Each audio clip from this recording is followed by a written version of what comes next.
Hello friends, success talk with Neha में आपका स्वागत है। आज मैं आपको मिलवाती हूँ एक ऐसी पर्सनालिटी से जो कॉर्पोरेट ट्रेनर है। ट्रेनिंग बैकग्राउंड से होने के बावजूद भी उन्होंने नेटवर्क इंडस्ट्री को चुना। तो आइए मिलते हैं मिस्टर बलदेव सर से। तो सर, मैं थोड़ा सा आपसे आपके बैकग्राउंड के बारे में जानना चाहूँगी, तो थोड़ा सा आप अपने बैकग्राउंड के बारे में बताइए। जी ज़रूर मैम। मेरी आइडेंटिटी बलदेव सिंह है और करियर की शुरुआत मैंने इंश्योरेंस सेक्टर से करी। इंश्योरेंस में एज एडवाइज़र ठीक ठाक काम किया। काम करते करते वहाँ प्रमोशन हुआ और ट्रेनिंग मैनेजर बना। लगभग 18 साल नौकरी करी और वहाँ पे भी एक ठीक ठाक सी अचीवमेंट ले ली थी। अपना घर रेनोवेट कर पाया, सेकेंड हैंड आल्टो कार खरीद पाया और लाइफ स्मूथली बस चली रही थी। This is my only background. Thank you. Thank you sir. तो आप मुझे ये बताइए कि आप नेटवर्क मार्केटिंग में फिर कैसे आए? देखिए, हमारे परिवार में सब ने जॉब करी है और जॉब का ही एक अच्छा खासा बैकग्राउंड रहा है। पर मुझे कुछ अलग करना था। मुझे वो नहीं करना था कि सुबह जाओ और शाम को कहीं 7-8 बजे घर पे आओ। वही रूटीन से मैं कुछ पक सा भी गया था और मैंने ऑब्ज़र्व करा कि जितने भी लोग आगे बढ़ रहे हैं या जो एक अच्छे मुकाम पे पहुंच रहे हैं, उन्होंने अपना एक नेटवर्क बनाया है।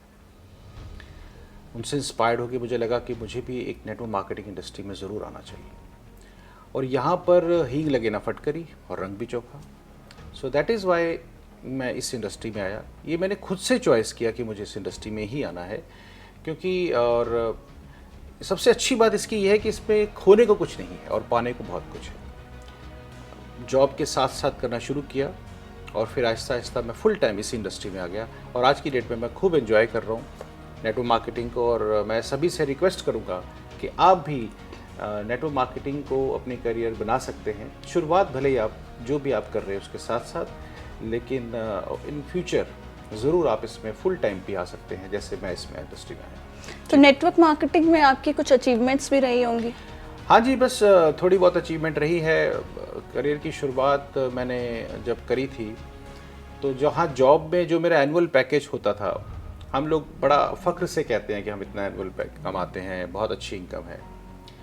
नेटवर्क मार्केटिंग में जब मैं आया तो बहुत अच्छा लगा। मेरे को पहले साल की इनकम लगभग लाख रुपए हुई, दूसरे साल वो बढ़ के 3 हुई। आहिस्ता आहिस्ता आहिस्ता टर्नओवर बढ़ता चला गया और एक ऐसा साल भी आया जहाँ पे साल की इनकम लगभग 50 लाख रुपए अर्न हो गई। नेटवर्क मार्केटिंग की वजह से ही ये पॉसिबल हो पाया। मैंने एक काम बहुत अच्छा करा कि कभी पीछे हटने का नहीं सोचा, चाहे कुछ भी हो जाए। मुझे एक स्टोरी याद आती है। पंजाबी में ना प्याज को गंडा बोलते हैं। तो एक बार किसी से पूछा कि भाई तुमने गलत काम किया है, तुम क्या खाना पसंद करोगे, डंडा या फिर गंडा? उसने कहा जी देखिए, डंडा तो जोर से लगेगा, 50 डंडे तो मैं खा नहीं पाऊंगा, 50 गंडे खा लेता हूँ। तो उसने जब 10 एक प्याज खाए तो अब बर्दाश्त नहीं हो रहा था। फिर उसने कहा नहीं सर, वो डंडे ही ठीक थे। अब उन्होंने डंडे खाने शुरू कर दिए। जब 10-15 डंडे पड़े तो उन्हें याद आया, नहीं यार ये तो ज़्यादा ज़ोर से लग रहे हैं, चलो वापस से वही करते हैं। इस कन्फ्यूजन में वो 50 डंडे भी खा गया और 50 गंडे भी खा गया। व्हाट डज इट मीन कि लोग अक्सर ट्राई करते रहते हैं, चलो करके देख लेते हैं, चलो नेटवर्क मार्केटिंग करके देख लेते हैं, चलो फिर जॉब करके देख लेते हैं, चलो फिर ये करके देख लेते हैं। वो पूरी शिद्दत के साथ किसी एक चीज़ के साथ लगे नहीं रहते और ये एक सबसे बड़ा विडंबना है। मेरी रिक्वेस्ट है सभी से, जो भी नेटवर्क मार्केटिंग इंडस्ट्री में आना चाहते हैं, वो इसे ऐसा नहीं कि सिर्फ बस करके देखना है। मेरी फैमिली ने जब मुझे कहा कि आप गलत कर रहे हो, तो मुझे साबित करना था कि मैं सही इंडस्ट्री में हूँ। वाओ। और इसी वजह से मैं टिका रहा और ये छोटी सी सक्सेस ले पाया। साल का करीब 50 लाख का चेक बना और 4 गाड़ियाँ यहाँ से अचीव कर ली पिछले 7 सालों में, 2 एक प्रॉपर्टी बना ली। मैं अकेला आज नेटवर्क मार्केटिंग में नहीं हूँ, मेरी पूरी फैमिली मेरे साथ है। मेरी वाइफ सपोर्ट करती हैं, इवन बच्चे भी मुझे बहुत सपोर्ट करते हैं, मेरी मदर हैं। आज परिवार का हर शख्स हमारे साथ कंधे से कंधा मिला के आगे बढ़ रहा है और उसी वजह से मैं अपनी टीम का भी बहुत शुक्रिया अदा करना चाहूँगा, जिन्होंने मुझे इतना प्यार दिया, इतना सपोर्ट दिया, जिसकी वजह से मैं इस मुकाम पे पहुँचूँगा। तो ये छोटी सी अचीवमेंट है, 2 एक घर बना लिए और अभी तो शुरुआत है, अभी बहुत आगे जाना है। वाओ सर, ये छोटी अचीवमेंट नहीं है, ये बहुत बड़ी अचीवमेंट है। जी। और नॉर्मल लाइफ में मैं अगर बात करूँ तो शायद लोग एक एक गाड़ियों के बारे में नहीं सोच पाते। बिल्कुल ठीक है। और सर मैं आपसे ये भी जानना चाहती हूँ कि नेटवर्क मार्केटिंग का फ्यूचर क्या है? जी, बहुत अच्छा क्वेश्चन है आपका। देखिए, मैं जब इंश्योरेंस में आया था तो मुझे लगता था कि मैं अपनी वो फ्यूचर देख पाऊँगा, पर जब मैं फील्ड में उतरा तो बहुत सारे चैलेंजेस आए। मेरे पास शायद उतने स्किल नहीं थे, मैं इतना कामयाब नहीं हो पाया। लेकिन नेटवर्क मार्केटिंग में जब मैं आया तो मुझे लगा कि यहाँ पर हम उन लोगों के साथ मिलके काम कर सकते हैं जो हमसे ज़्यादा स्किलफुल हैं। ओके। यानी मान लीजिए एक शख्स कहते हैं कि मुझे बोलना नहीं आता, तो आप उसको ज्वाइन करा दीजिए जिनको बोलना आता है।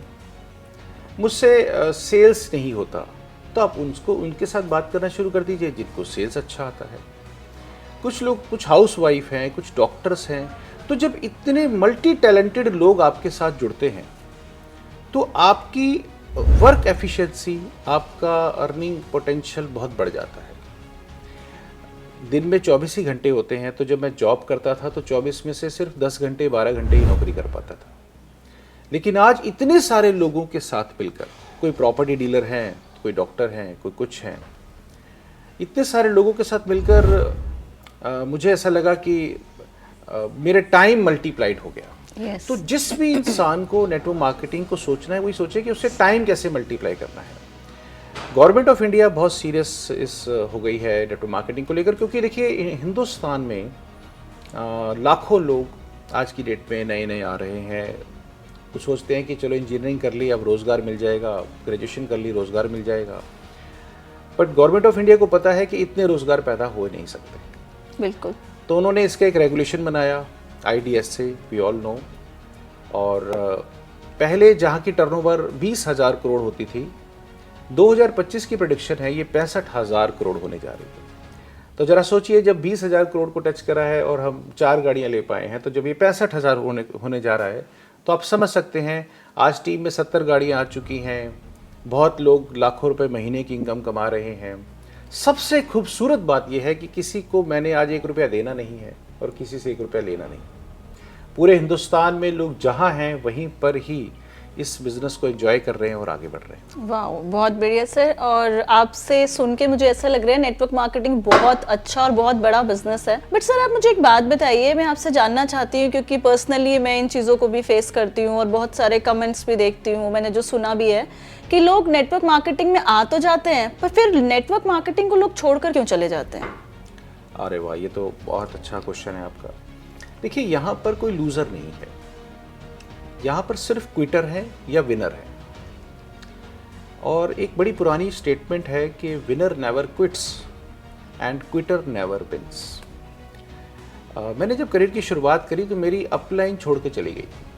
ओह, थैंक गॉड, मैं ये सोच के आया था कि मैं उनके लिए नहीं आया हूँ, मुझे खुद आगे बढ़ना है। मैं किसी अपलाइन के लिए नहीं आया हूँ, मुझे खुद को ये साबित करना है अपनी फैमिली को कि मैं इसमें कुछ कर सकता हूँ। सेकेंड हैंड आल्टो कार चलाता था और जब इस इंडस्ट्री में आया तो एक विज़न के साथ आया कि यार कुछ भी हो जाए अपना नाम बनाना है, अपने आप को ब्रांड बनाना है, अपनी फैमिली को ये साबित करके दिखाना है कि अब इस इंडस्ट्री में अगर आया हूँ तो मैं आगे बढ़ के दिखाऊंगा। तो विज़न मुझे काम करवा रहा था। ऐसा भी टाइम आया जब मेरे मदर बड़े परेशान होते थे, सुबह 8 बजे जॉब पे जाना, रात को 8 बजे आना, फिर 2 घंटे मैं अपनी नेटवर्क मार्केटिंग को देता था। तो मेरी मदर बड़े परेशान, इतना मेहनत करता है लड़का, सुबह से लेकर रात को 10 बजे तक मेहनत करता रहता है, आता तो कुछ है नहीं। वो बिल्कुल ठीक कह रहे थे, क्योंकि शुरू में नहीं आता, राइट। वो एक ऐसा दौर होता है जहाँ पे आपको अपने आप को तपाना होता है, आपको सीखना बहुत कुछ होता है। मेरे मदर आजकल भी बड़े परेशान रहते हैं। आजकल वैसे उनकी तबीयत काफ़ी ख़राब है, लेकिन आजकल भी वो बहुत परेशान है कि सारा दिन तो तू घर पे बैठा रहता है। अभी हॉस्पिटल में एडमिट हुए तो मैं हॉस्पिटल में उनके साथ था, फिर घर पे भी आज वो हम इकट्ठे ही हैं। सारा दिन तो तू घर पे बैठा रहता, कोई इतना पैसा आता कहाँ से है? अब उनकी परेशानी में ही बहुत कुछ जवाब छिपे पड़े हैं साहब। अगर मैं क्विट कर जाता बिल्कुल, तो ये आज मैं उनसे नहीं कह पाता कि मेरे पास इतना टाइम है, मैं आपको टाइम नहीं दे पाता, क्योंकि नौकरी करता तो मेरे को नौकरी से निकाल दिया जाता है। कोविड के दौरान बहुत लोग अचानक से चले, या तो खुद ही चले गए या उनकी नौकरी चली गई। फिर उनके घर में जो उनके ऊपर डिपेंडेंट थे, उन्हें मजबूरी में वो काम करने पड़े जो पसंद नहीं है। मैं उनसे एक रिक्वेस्ट करना चाहूँगा, देखिए जो मजबूरी में हमें काम करना है वो हमें शायद पे आउट दे, शायद पे आउट ना दे। बेहतर है कि हम अपनी मर्जी से एक इंडस्ट्री को चूज करें और उसमें चाहे अच्छा लगे चाहे ना लगे, बस लगे रहें, क्योंकि विनर नेवर क्विट्स। अगर आप लगे रहेंगे तो आप जरूर एक मुकाम पे पहुंचेंगे। ओके सर, तो बहुत बड़ी बात है बिना अपलाइन के नेटवर्क मार्केटिंग में काम करना। और दूसरी बात मुझे ये बहुत अच्छी लगी आपकी कि नेटवर्क मार्केटिंग में कोई फेलियर तो है नहीं, तो यहाँ पर अगर हम अच्छे से टिक के काम करेंगे तो हम सफल हो सकते हैं। तो सर आप मुझे ये बताइए कि नेटवर्क मार्केटिंग में सक्सेसफुल होने के लिए क्या करना पड़ेगा? बहुत अच्छा क्वेश्चन। देखिए, हम चाहे कोई भी इंडस्ट्री हो, चाहे कुछ भी करना हो, आपको स्किल डेवलप करना ही होता है। लोग स्टार्ट कर देते हैं, बट घर बैठ के हम वो स्किल डेवलप नहीं कर पाते जो हमें इस नेटवर्क मार्केटिंग में कामयाबी के लिए चाहिए होते हैं। स्किल्स में बहुत सारी बातें आ जाती हैं। आप जब प्रेजेंटेशन देते हैं तो उसके लिए भी स्किल लेना पड़ता है। हमारी टीम में ऐसे लोग आए जो पहले कभी घर से निकले नहीं थे, आज वो स्टेज पे दहाड़ देते हैं, यानी वो खूब अच्छे से प्रेजेंटेशन देते हैं। बट अगर वो घर में ही बैठे रहते तो उनमें ये स्किल डेवलप नहीं होता। उन्होंने अपने आप से लड़ाई करी। टीवी पर ऐड आती है, डर के आगे जीत है, तो ये बात बिल्कुल जायज़ है। नेटवर्क मार्केटिंग के अंदर वहाँ डर क्या है? वो पहला प्लान दिखाना, वो लिस्ट बनाना, वो अपलाइन के साथ बैठ के अपना अपने ड्रीम्स की लिस्ट बनाना कि मुझे ये चीज़ें हासिल करनी है, बताओ क्या करना होगा।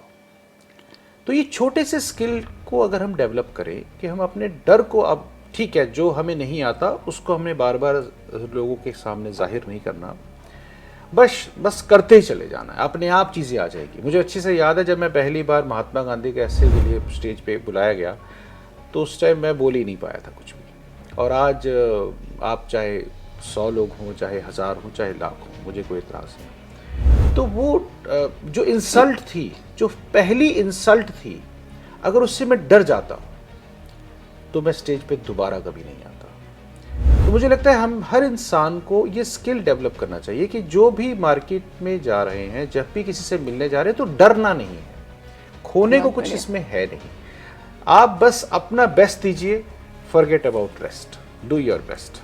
वाह सर, बहुत बढ़िया। और यस बिल्कुल, मैंने भी सुना है कि इस बिज़नेस में लोग आ तो जाते हैं बट वो कहीं ना कहीं लर्निंग नहीं करते, स्किल्स डेवलप नहीं करते। शायद इसी वजह से उनको बहुत सारा यहाँ पे कुछ बर्दाश्त करना पड़ता है या उनको नेगेटिविटी आ जाती है। और यस सर, मैं बिल्कुल एक चीज़ और पूछना चाहूँगी आपसे कि कौन सा ऐसा गुरु मंत्र है जो आप देना चाहेंगे हमारे व्यूअर्स को? दोस्तों, 3 बातों का हमेशा याद रखिएगा। वन इज़ एनवायरनमेंट, क्योंकि एक इंसान 3 चीज़ों से मिलकर बना है। One is environment, the another is education and the third is emotion. हम जब शुरुआत करते हैं तो हम इमोशनली अटैच्ड होते हैं अपने अपलाइन के साथ, कंपनी के साथ, प्रोडक्ट के साथ। इट इज़ वन थिंग, पर सिर्फ इससे बिजनेस नहीं बढ़ेगा, सिर्फ इससे काम नहीं चलेगा। You need to have that education, और वो एजुकेशन आपको घर बैठ के आप जूम पर बुक्स पढ़ के ले सकते हैं। इससे आप हमेशा चार्ज अप रहेंगे। पर सिर्फ एजुकेशन से भी कुछ नहीं होता, असली काम करवाएगा एनवायरनमेंट। जैसे ही कोई बड़ा इवेंट होते हैं या सेमिनार्स होते हैं तो वहाँ आपको माहौल मिलता है कि हो यार, मुझसे वीक शख्स भी इतना आगे बढ़ गया तो मैं क्यों नहीं। हालांकि एजुकेशन लेवल ज़्यादा है, इमोशनल्स बहुत अटैच्ड है, पर आगे ना बढ़ने का सबसे बड़ा रीज़न ये हो जाता है कि वो एनवायरनमेंट में अपने आप को प्लग इन नहीं कर पाते।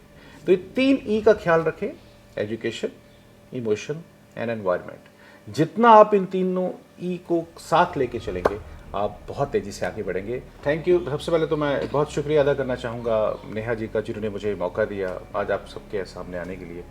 सो मैं भी बहुत सीख रहा हूँ इनके चैनल से, आप भी सीख सकते हैं। Thank you Neha ji, thank you very much. Thank you so much sir, आज मैंने काफ़ी कुछ आपसे सीखा और हमारे व्यूअर्स को भी आपसे काफ़ी कुछ सीखने के लिए मिला। Thank you so much. Thank you very much.